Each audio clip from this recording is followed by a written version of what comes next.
Some of the largest cities in the United States are running out of money, and they are claiming they have a budget crisis.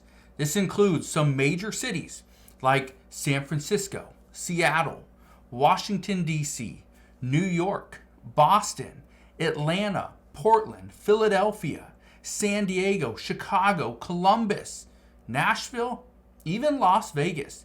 They're all running out of money. Some of the biggest cities in the U.S. could be coming after their residents very soon and taking your money. I'm going to break all this down in just a moment, but all I ask is one thing. It takes 2 seconds. Go ahead, hit that like button if you enjoy these daily updates. And now let's begin.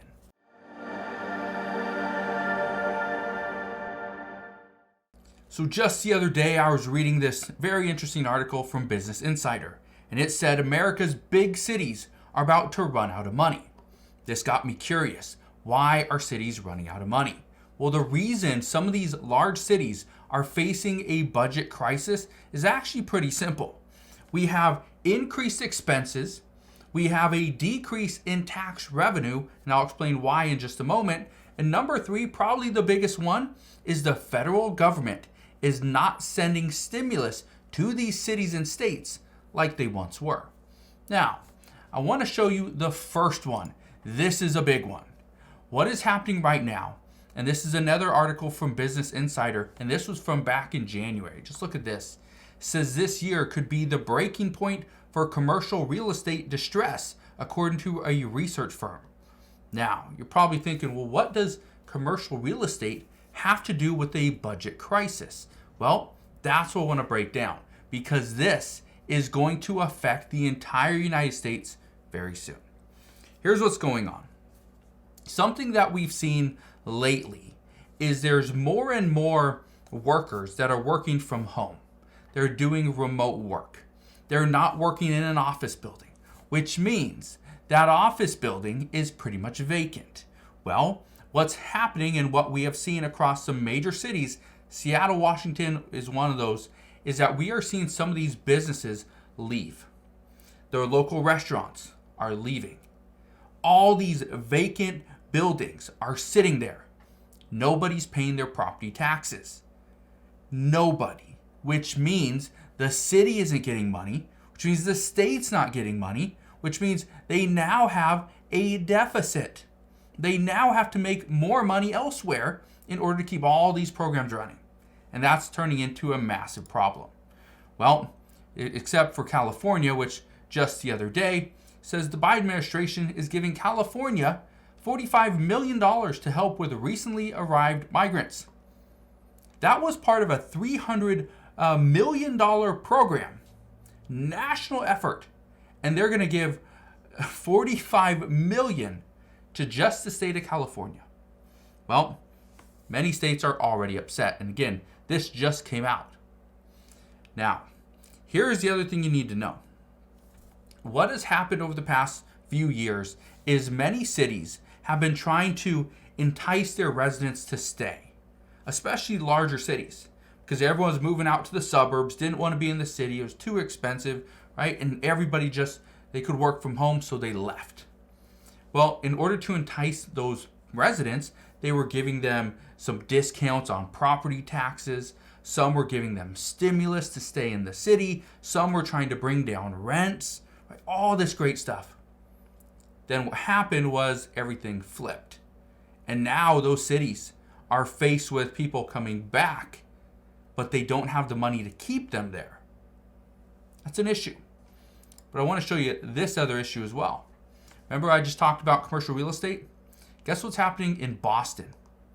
Boston is facing a $1.5 billion shortfall from declining commercial property taxes, according to a recent report. That's crazy. Okay? That's a $1.5 billion shortfall for the next 5 years. They're going to have to figure this out. But if that wasn't bad enough, guess what else is happening? In Seattle, Washington, there's a budget issue that's forcing rolling closures at the Seattle Public Library. I've said this before and I will say this again. We are going to see libraries close, schools will close, parks are going to close. And if they don't, you will have to pay for that. You will have to pay for that out of your pocket. Now, here's another issue. And this is something that we're seeing happen all over as well. This includes Seattle, San Francisco, Denver, Washington, D.C., New York, even Miami. These are tourist locations. And these cities are now trying to figure out a way to fix their budget because now less people are traveling to those cities. California as a whole is absolutely reeling from this. They are feeling the effects of less tourism, but more migrants. And this is turning into an issue because if they have less tourism, that means less people are spending money. It means less people are staying at hotels and going to restaurants and buying goods. That's an issue. But again, all cities are facing a budget crisis. And again, if this wasn't bad enough, well, it gets worse. Here's something else that happened. Many cities and states, they were using COVID funding. They were starting new programs with COVID-related funding. And these are programs that these cities and states have been wanting to start for a while. Well, guess what happened? They used the federal funding to get it going. The only problem is they didn't ever put any thought into how these programs would be permanently funded once the federal funding dried up. Well, that's exactly what happened. So instead of going pretty much away from these programs, they're attempting to keep them up and running, which is causing other programs to have to reduce their funding in order to allocate some money to the other newer programs. But this gets even worse, okay? When you start to look at some of these programs, it gets even worse. For instance, in New York City, they kept sending out stimulus to residents. They were trying to give money to restaurants to keep them open. The stimulus payments boosted the spending for many locals. It increased tax revenue to the city and the state, and it kept the economy going strong. But now the city and state are really struggling just to keep their programs funded. And unless they get new legislation from the federal government or the state, which state doesn't have any money, well, they're screwed. They're going to have to start shutting down some of these programs. But I want to show you this. Look at what Governor Kathy Hochul is proposing. Okay, look at this. It says, as families in crisis struggle to reach services, Medicaid cuts threaten to make it worse. It says Hochul's proposed Medicaid cuts include $125 million from Health Homes, a program that connects the neediest New Yorkers with medical care, food assistance, and more. This is just from last week. This is April 9th. That's 6 days ago. That is what is crazy about all this, is we are now starting to see these cities and states are going to take from you in order to keep all those other programs that they started during the whole pandemic. They want to keep those afloat. Look at this.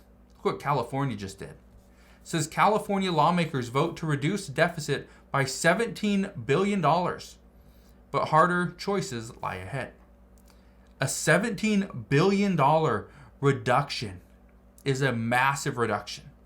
I guarantee you, if you live in the state of California, you're going to feel the effects of that. Look what Denver decided to do. Denver is defunding police to pay for a migrant crisis. It says Democrat city strips cops' budget of $8.4 million in sweeping cuts. That again was just from last week. That's from April 12th. When we see cities are starting to take money from the police, take money from school districts, take money from parks, and take money from the library and transportation and all these essentials, or even our infrastructure, that is a massive crisis. That is a problem that we are going to see, and it's going to reverberate for potentially years. Just wait. I want to show you one other thing. Because if that all wasn't bad enough, this is another reason why some are saying cities are going to pretty much be broke. Because we have a migrant crisis. We continue to see thousands upon thousands of migrants enter into the United States every single day. And what are we doing about this? Well, nothing. We can't do anything about it. But here's what some cities are doing. Cities like Chicago, New York, and Denver, those are the hardest hit cities as of right now. The reason why Chicago and New York are is because they were the two of the cities that said, if Texas doesn't want to keep the immigrants there, we will house them here. Send them our way. That's exactly what the Texas Governor Greg Abbott did. And guess what? Now New York and Chicago are saying, hey, stop sending people to our city. We can't house them. We can't afford them. We need more help from the federal government if you're going to continue to do this. Well, help isn't coming, and Texas is going to continue. But the reason why Denver is one of the hardest hit cities right now is because they are the closest big city to Texas. That's why all migrants are going to Denver first. And now Denver, as of just a couple weeks ago, they are now trying to pay people, get them on a bus, get them on a plane, and send them to any city they want. Even they will send them to the northern border of the United States to Canada, so that if they want to go to Canada, they can do that. They are more than welcome to go, and Denver's going to pay for it. Well, it's turning into a problem. All three of these cities are struggling to keep up with migrants and keep open these migrant shelters. Just look what New York had to do. It says New York's right to shelter for migrant adults now ends after 30 days. And guess what? You can't reapply. You get 30 days maximum, and then they kick you out. This is supposed to be a transitional phase, not permanent housing. This is one of the reasons why Denver, Chicago, and New York are all changing their policies for migrants, because they are trying to limit the amount of people that are trying to stay there so that they can bring in more migrants and funnel them through. But, as I've said before, all cities are going to feel the effects. It starts with the major cities because everybody hears the great news about Las Vegas, but they don't see the homeless crisis that's there. They all hear the great news about California and free healthcare and great environment and good sun and all this stuff, but California has a massive homeless crisis, the biggest one in the entire United States. And then people hear about Boston and New York and see the lights of New York, and it's just great to be there and all the food and the shows and the opportunity. But then they get there and they realize it's so expensive. They can't live there. They got to go somewhere else. So just understand, major cities are going to feel the effects of this budget crisis first. Then it will start to expand. So soon, your favorite cities here in the United States may run out of money, and you're going to find out just how bad things will get. So, just wanted to fill you in on why we're having a budget crisis currently in 2024. If you have any questions whatsoever, please ask your questions down in the comment section below. But as always, thank you guys for watching. Consider subscribing, and I will see you guys on the next one.